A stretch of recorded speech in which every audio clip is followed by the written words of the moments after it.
നമ്മളെ ഈ വീട്ടില് പുറത്തെ വിശേഷങ്ങളൊക്കെ കണ്ടു. ചെടികള് ഇവിടെ ഒരു ട്രെയിനിങ് സെന്റർ ആണ് തോന്നുന്നു അല്ലെ. പല ആൾക്കാരും കണ്ടുപഠിക്കാനും നോക്കി പഠിക്കാനും ആളുകളൊക്കെ വരാറുണ്ട്. ധാരാളം ആളുകൾ ഈ വീഡിയോ ഒക്കെ വന്നതിന് ശേഷം ധാരാളം ആളുകളുണ്ട്. പിന്നെ കൃഷിഭവന്റെ കീഴിലുള്ള ആളുകൾ അവർക്ക് കാണണം എന്ന് പറയുകയാണെങ്കിൽ അതിനുള്ള അവസരവും ഇവിടെ ചെയ്തു കൊടുക്കുന്നുണ്ട്. എല്ലാ കാര്യങ്ങളും കൃഷിയുടെ എല്ലാ കാര്യങ്ങളും ഇവരുടെ അനുഭവങ്ങൾ ഇവർ പറഞ്ഞു തരും കേട്ടോ. പിന്നെ അതല്ല, ഇവരുടെ സ്വീകരണ മുറി, ഈ മുറിയിൽ ഇപ്പൊ നമുക്ക് ഇപ്പൊ മുന്നിൽ കാണിച്ചില്ല 2 അവാർഡുകളാണ് ഇതിൽ കാണിച്ചുള്ളത്. ഇത് എന്തിന്റെ അവാർഡാ? കേരള സ്റ്റേറ്റ് അവാർഡ് മികച്ച മട്ടുപ്പാവ് കർഷകയ്ക്കുള്ള 2022 മട്ടുപ്പാവ് കർഷകയ്ക്കുള്ള ഏറ്റവും മികച്ച കർഷകയ്ക്കുള്ള അവാർഡ്, അല്ലെങ്കിൽ കർഷക ദമ്പതികൾക്കുള്ള അവാർഡാണ് ഇവർക്ക് കിട്ടിയിട്ടുള്ളത്.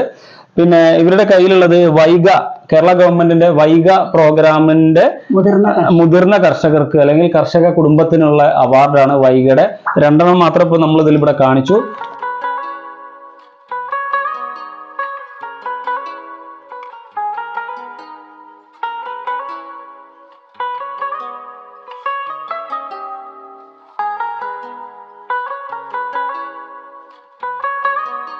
അപ്പൊ ഞാൻ ചോദിക്കുന്ന കാര്യം ഇതാണ്, ഇത്രയും അവാർഡുകൾ കിട്ടിയിട്ടും വീണ്ടും വീണ്ടും ഇതിലേക്ക് മറ്റുള്ളവർക്ക് പ്രചോദനം നൽകിക്കൊണ്ടാണ് നിങ്ങൾ മുന്നോട്ട് പോകുന്നത്.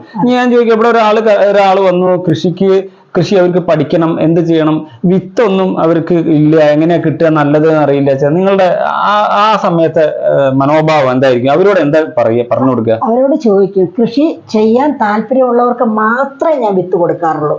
എന്നുവെച്ചാൽ കൃഷി ചെയ്യണം എന്ന് ആഗ്രഹിച്ചു വരണം ആരും ഞാൻ വെറുതെ വിടാറില്ല. എന്റെ കയ്യിലുള്ള വിത്തുകൾ കൊടുത്തു വിടും. അപ്പോൾ കൃഷി പഠിക്കണം താല്പര്യമുണ്ടെങ്കിൽ, ഇവരുടെ പ്രവർത്തനങ്ങൾ പഠിക്കണം താല്പര്യമുള്ള കുട്ടികളായാലും മുതിർന്നവരായാലും ആര് വന്നാലും അവർക്ക് വേണ്ട എല്ലാ പ്രോത്സാഹനം നൽകും. അതുപോലെ അവർക്ക് ജെന്യുവനായിട്ട് ചെയ്യണം എന്നുള്ള ആളാണ് വന്നതെങ്കിൽ അവർക്ക് വിത്തും കൊടുക്കും. ചുമ്മാ നമ്മള് തോരനിലേക്ക് എടുക്കാറുണ്ട്. കട്ട്ലേറ്റ് ഉണ്ടാക്കുന്ന. പിന്നെ ഞാനിത് ഇത്തിരി വളമായിട്ട് വല്ലവരും ഒക്കെ ഇട്ട് കൊടുക്കും, എന്തെങ്കിലുമൊക്കെ. ഇവിടെ അസോളുണ്ട്, പെനിവർട്ട് ഉണ്ട്, വാട്ടർ പോപ്പ്, അതിന്റെ പേരെന്തായിരുന്നു? വാട്ടർ പോപ്പ്, ഈ ചെറിയ നെയ്യാമ്പൽ പോലത്തെ ഒരു സാധനം, ഒരു മഞ്ഞ കളർ, ചെറിയ കുറെ വാട്ടർ പ്ലാന്റുകളുണ്ട്. ഈ അസോള മെയിൻ ആയിട്ട് ഉപയോഗിക്കുന്നത് ചെടിക്ക് ഞാൻ വളമായിട്ട് ഉപയോഗിക്കും. അല്ലാതെ എല്ലാരും കട്ട്ലറ്റ് ഒക്കെ ഉണ്ടാക്കുന്ന പറയും, ഞാനിത് ഉണ്ടാക്കിയിട്ടില്ല. 10 മുളക് വീതം തരണുണ്ട്, കുറച്ചുകൂടെ നിക്കട്ടെ, നമുക്ക് കഴിഞ്ഞിട്ട് മതിയല്ലോ. അതെ, ഇങ്ങനെയുള്ള സാധനങ്ങളൊന്നും കളയില്ലേ.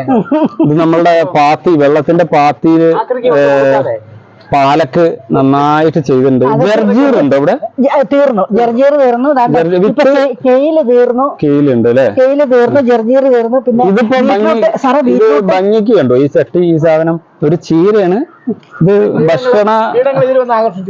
ഭക്ഷണയോഗ്യമാണോന്ന് അറിയില്ല, എന്നാലും ഒരു ബോർഡർ ചീര എന്നൊക്കെ പറയും. ഇവിടെ വഴുതന, ഇത് നോക്കുക, ഇത് നമ്മളുടെ ഇതാണോ, എന്താ പറയാ, വേങ്ങേരി വഴുതന അല്ലെ, നിങ്ങളുള്ള ഇത് കണ്ടില്ലേ, വേങ്ങേരി വഴുതന ഉണ്ട്. ഇതാ കായിട്ട് നിൽക്കുന്നു വേങ്ങേരി വഴുതന.